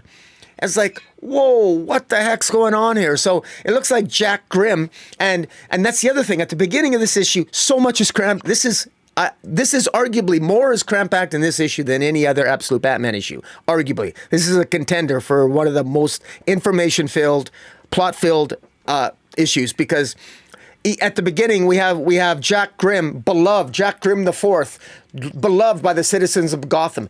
Batman himself is beloved by the citizens of Gotham, but Batman resents it because he doesn't want to be a celebrity. He wants to take down the bad guys. But you've got that juxtaposition of the two of them again. And of course, Jack Grimm is the multi-millionaire. Everybody loves him. And Batman, of course, everybody loves him. But Batman doesn't like being in that role. And there's even a new Batmobile, which is kind of like they call it Bat Nasty is this Batmobile. So there's even a new bat signal. Harley Quinn shows up, and Harley Quinn creates the bat signal. And the bat signal it's created by Harley Quinn. She uses social media so that people on social media can send a distress signal to Batman's cowl. And so, so we got that. So first appearance of bat signal, first major death. We've arguably first in-story appearance of Scarecrow, I think, unless it was last issue. called the Straw Man. I don't think he's going to be called the Scarecrow, but maybe he is. But again, just really these epic moments. And also, it is revealed that Bruce and Selina both took Falcone's money to bet on Waylon. And when Waylon won that championship fight, they gave that money to Waylon so he could buy a gym. And Bruce and Selina are both beholden to Falcone. That might be a segue into the Absolute Catwoman series because they owe Falcone a debt. And at least Falcone considers that a debt, and because he set up Bruce Wayne to get in prison, and the only reason that they let Bruce Wayne out of prison was because Falcone paid his bail. And anyways, that's a reference back to Absolute Batman 14. So already we're getting connective tissues to previous issues. This is just incredible. And then we get General Slade Wilson, who's put together Team Robin. And he interrupts and he says, they're going to use Tim Robin, going to bring order back to the Gotham City. And you've got Dick Grayson, Jason Todd, Duke Thomas, Tim Drake, and Stephanie Brown, all members of Team Robin. And wow. And it hints and teases that they're getting new costumes. So, wow. Scott Snyder is not... He's going full throttle here. I mean, this guy he's plotting new plot points faster than Absolute Flash, which, interestingly enough, is actually kind of a snail-paced series. And anyways, I'm loving it. I'm just thoroughly entertained. I'm always looking forward to issue to issue. Snyder's on a winning formula here, and I'm enjoying it. And I thought you were going to be a little bit more critical of it because I was really curious what your comments were going to be. But I'm really loving this, and I'm really surprised that it's that low on your list. I would have thought you'd have ranked it at least a little higher, given all the revelations this issue. But I guess you're underwhelmed, or it just doesn't impress you, or what? Actually, after listening to you talk, I want to rank it lower. I want to put it at number 10. Actually. Oh, really? Epically failed. Yeah. So interesting to me, right? Like, and yeah, I understand that I'm in the minority. It's a little bit frustrating because I just don't see what other people are seeing. Like, what you are talking about and what you're loving is exactly what I'm hating. Like, you specifically called out, right. You love the breakneck pace. I hate the breakneck pace. Okay. I'm reminded of, and this is going to be probably obscure for a lot of people that watch this or whatever, but one of my favorite movies is The Hunt for Red October. And there's a scene in that movie where they're talking about the Russian subs are heading toward the east coast of the United States, and they're looking for the Red October, the sub that Sean Connery's character stole.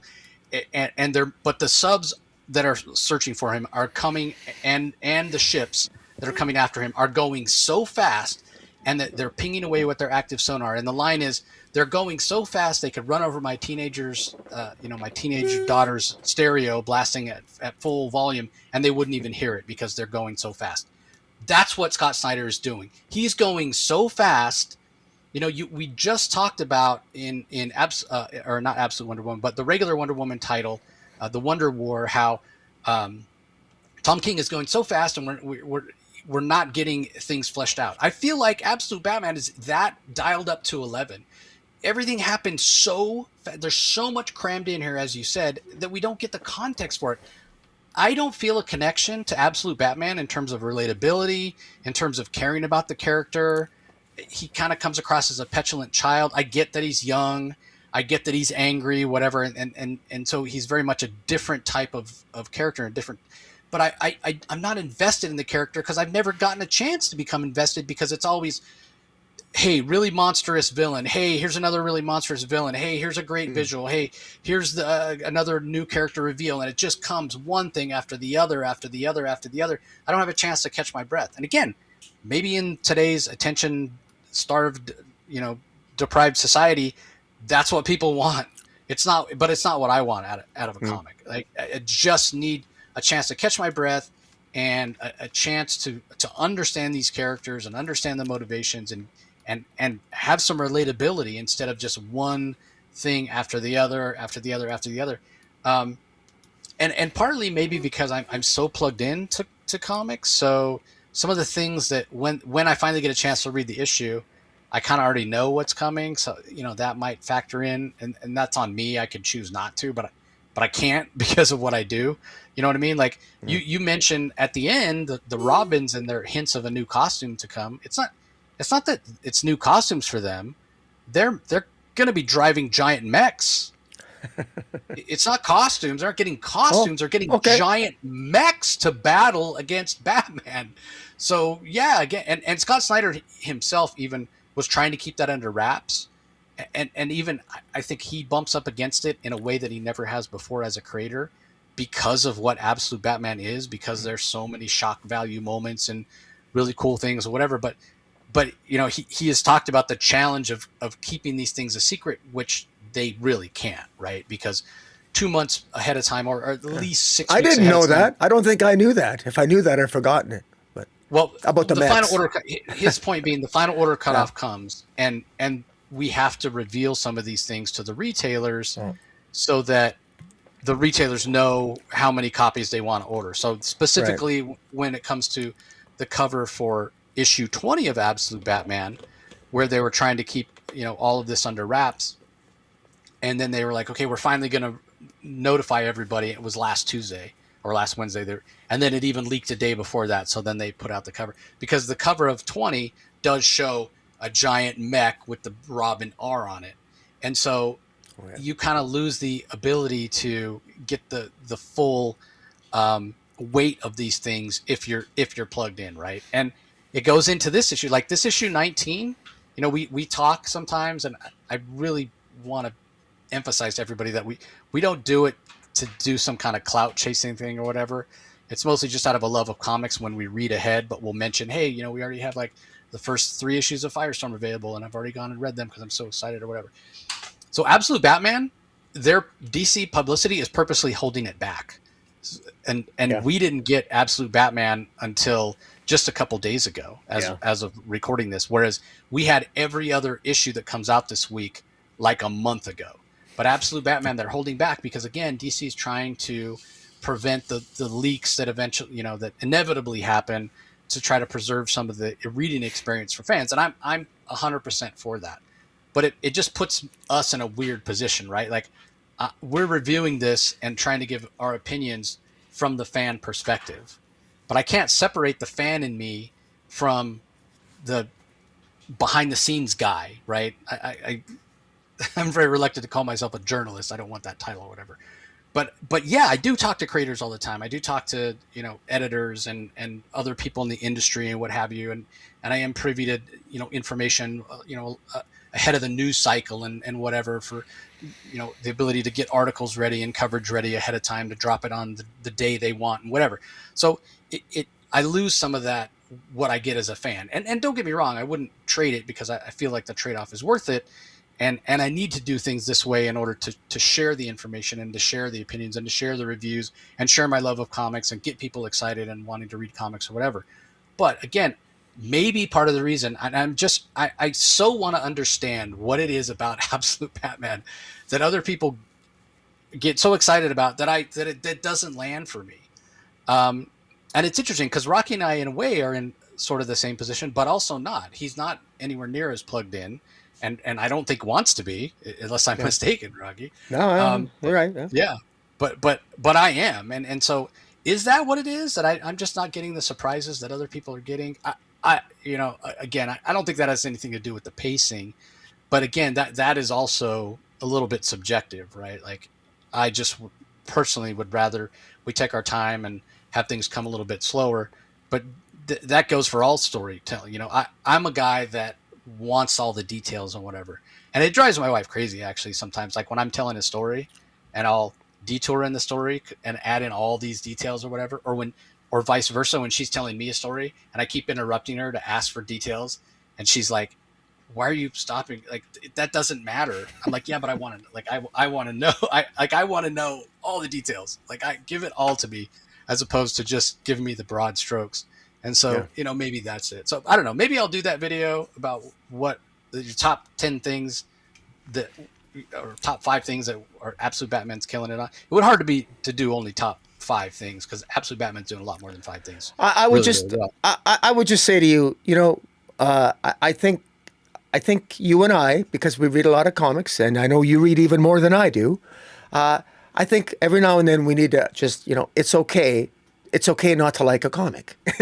It's Yeah, okay. but when it's the hottest comic, when it's the I hottest mean, comic on the market, yeah, it don't matter. I mean, it doesn't. Like you said, you said it. I mean, the very reasons you don't like it, I love it. And so, that's just plain straight up subjective. It's just there's something about Absolute Batman. It's hitting the right vibe with me. I get the vibe, and it's fun, and it's not, and I'm satisfied. I'm getting a lot. I feel we're getting a lot of plot. I think we're getting character development. I think we're getting hints at character. I'm excited about. I think Snyder is very, very good at planting seeds with each character, and then he goes back to it. And well, no, I get it. Not enough of those have paid off yet. And the thing is, I want to like it. I just like everybody else. I feel like it's me. Like I'm broken. I'm missing something. I'm missing out on a good time reading Absolute Batman. But the other thing that, like, more than anything, like, if it doesn't work for me, it doesn't work. Like you said, we read a lot of comics. Not every comic it works for every person. But actually, my biggest fear is that people are going to think that I don't like Absolute Batman just to be contrarian. It's the biggest, like that whole, I'm trying to think of the kind of the, what are the people that don't like contrarian. That's what a contrarian is. Yeah. But there's another word for it. I can't remember. Like the when everybody started growing a beard and wearing like flannel, and they had a name for those kinds of people. I can't think of it. I can't think of it now. Oh my God, it's gonna drive me crazy. Sorry, but yeah, I don't want everybody to think I'm just doing it to be some edge. It's the edgy take. It's cool before it's cool to not like it. If everybody likes it, I gotta not like it, kind of thing. And that's not the case at all. At all. So anyway, let's move on to the collected editions this week. Actually, before I do that, even there are a ton of reprints this week, including Absolute Batman 15, that first appearance of the monstrous Joker. That's getting a third print, and then there's a new one that's got like Batman and Joker, and it's like slashed diagonally. That's basically a new cover for that third printing. Absolute Batman Annual 2025. That's the Dani Warren Johnson book, is getting a third printing as well, and that's getting a new cover for one of its reprinting. The Nick Dragotta black and white Batmobile cover, but in a foil version, and then the regular cover by Daniel Warren Johnson, and then Daniel Warren Johnson is doing a new cover. Then we've got Absolute Wonder Woman 2026 Annual one. It's getting the second printing.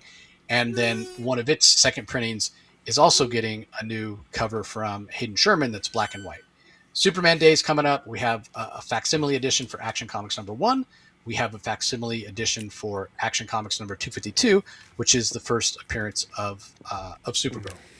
There's also, for Superman Day, a Man of Steel facsimile edition, this being the 1986 John Byrne Man of Steel, not the much newer, I think 2019 Brian Michael Bendis. So that cover is behind Rocky's head there. And there's a foil, and there's a blank cover variant for that. Also, this one really surprised me. Sirens Love Hurts sold out its first issue, and it is getting a second printing. And also a second printing with a new cover by Derek Chu, which is a foil version variant, which, if you're familiar with Derek Chu's art, is very much Good Girl art, and it's Black Canary. And then there is a Supergirl #1. This is the recent Sophie Campbell volume of Supergirl that's getting a new #1 Superman Day 2026 edition with a new cover. And then Supergirl Woman of Tomorrow #1 from Tom King is getting a reprint of its first issue as well, regular and foil, and also a blank cover for that. And then the most recent Superman volume that's being written by Joshua Williamson is getting a Superman Day 2026 edition as well, with a new cover. And I think that's and then finally, World's Finest Comics number 195 is getting a facsimile edition as well. So tons and tons of reprints this week. So plan your trip to the comic shop. End of Life #1, I mentioned it before, but End of Life #1, second printing also, and one of them being a black and white version of Rafa Sandoval's first issue cover. So again, plan accordingly when I head out to your comic shop if you're looking for any of those reprints. Then in terms of collected editions this week, appropriately, All-Star Superman is getting a deluxe edition hardcover in time for Superman Day. Batman Gotham by Gaslight, The Kryptonian Age, is getting a trade paperback collecting the first 6 issues, which I could have sworn it already had a collected edition, but maybe that was a hardcover before. Yeah. Also, Batman Sword of Azrael is getting a deluxe edition hardcover, which collects all 4 issues of the Sword of Azrael miniseries, as well as the Azrael and Ash crossover, which I thought was interesting to include. I mean, the Sword of Azrael, especially well known for those awesome Joe Quesada covers. He does the interior art as well, inked by Jimmy Palmiotti, and Ash is a Jimmy Palmiotti and Joe Quesada creation, so maybe that's why they put it in there. But interesting timing on that, because there is an animated Azrael show that's supposed to be coming from DC relatively soon. Birds of Prey Volume 4 on the run. This collects issues 20 through 28 of the recent Kelly Thompson run on Birds of Prey. 8 issues, which is interesting, but I think they wanted to just get the end of it because that collects the end of that run. Also, Booster Gold, the complete 2007 series, Book 3 trade paperback. This is the 2007 Booster Gold series from Dan Jurgens, J.M. DeMatteis, Keith Giffen. This is collecting issues 32 through 47, and also the Time Masters Vanishing Point, number 1 through 6. This is a lot of the Linear Men stuff I was talking about from the 90s and later in that book. DC's Finest is getting a Western that collects tons of different Western characters. I'm not going to go through all of them. 600 pages for $40 in the DC Finest format. The Flash Road to Rebirth Omnibus hardcover. We got 872 pages of Flash comics. This is the stuff that came out in around 2011. A little bit later, Van Jensen, Robert Venditti, Jeff Johns, Brett Booth handling a lot of the art on that. It's great stuff. 872 pages, $124 for that. Green Lantern Corps, Starbreaker Supremacy, collecting that crossover from Jeremy Adams and Morgan Hampton. 184 pages for $20. And then Supergirl, Woman of Tomorrow, mentioned before. This is what the James Gunn movie that's coming out later this year is going to be based on. So it gets a deluxe edition hardcover collecting that entire series, all 8 issues. And then finally, Superman Volume 1, Supercore hardcover. This is collecting 1 through 5 and the Superman 2023 annual. This is the current volume of Superman written by Joshua Williamson. Those first 5 issues had art by Jamal Campbell. Really, really excellent. Highly recommend that.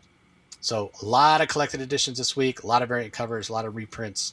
An expensive week to be a DC fan for sure. All right, let's go to rankings. I think it's your turn to go first, Rocky, so fire away. Yeah, okay. So I got coming in at number 10, New Titans 34. Coming in at number 9, Wonder Woman 32. Coming in at number 8, Lobo issue 2. Number 7, Nightwing 137. Coming in at number 6, Catwoman 86. My top 5 are, coming in at number 5, Deathstroke the Terminator issue 2. Number 4, Batwoman 2.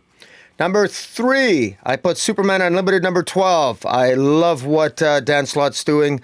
Let's hope that the young John Kent is here to stay. Don't break my heart, DC. Coming in at number 2, End of Life number 3. I think it really gave me the feels and it gave me a good laugh and the action was fantastic. Coming in at number 1, man, and honestly, it wasn't even close. Absolute Batman 19 just absolutely blew me away, and I'm loving it. So yeah, so Absolute Batman 19 is my pick of the week. So I know it definitely wasn't yours. No, but I'm not dropping it. It's going to stay where I initially had it. Number 10 for me is Batwoman number 2. Number 9 is New Titans number 34. Coming in number 8, Absolute Batman number 19. Coming in number 7 for me, Catwoman 86. At number 6, I have Wonder Woman 32. Then my top 5, at 5, I have Nightwing number 137. At number 4, Deathstroke the Terminator number 2. At number 3, I have End of Life number 3. At number 2, and I considered this putting this at number 1. But yeah, Lobo number 2 comes in at number 2 for me. It got to be the Wow. surprise of the week for me. Yeah. And then Superman Unlimited number 12 comes in at number 1. It's great to see the young John Kent. I'm just as excited, if not more so, than a lot of you DC fans out there. But remember what I said. Be prepared to have the rug pulled out from under you by Dan Slott. That guy has done it before. So don't get too attached, because this may turn out to be not the young John Kent at all, but rather some fifth dimensional construct or imp or what have you. So that's going to do it for this episode, everybody. Appreciate the support as always. Don't forget that all the Comic Source content is available on the app. So you can just go to your favorite podcasting app or platform, do a search for the Comic Source and subscribe. Then obviously head over to the Comic Source YouTube channel for all the other content that comes out weekly. And if you are listening audio only and you want to see the art, you want to see the covers, you want to see our smiling faces every week, again, be sure you subscribe to the Comic Source YouTube channel. But specifically for the DC Spotlight, you want to be sure you're subscribed to Rocky's channel on YouTube. Comic Space Boom! ! Once you're there, you know what to do. And we'll leave it at that. So appreciate everybody joining as always, and we'll talk to you next time.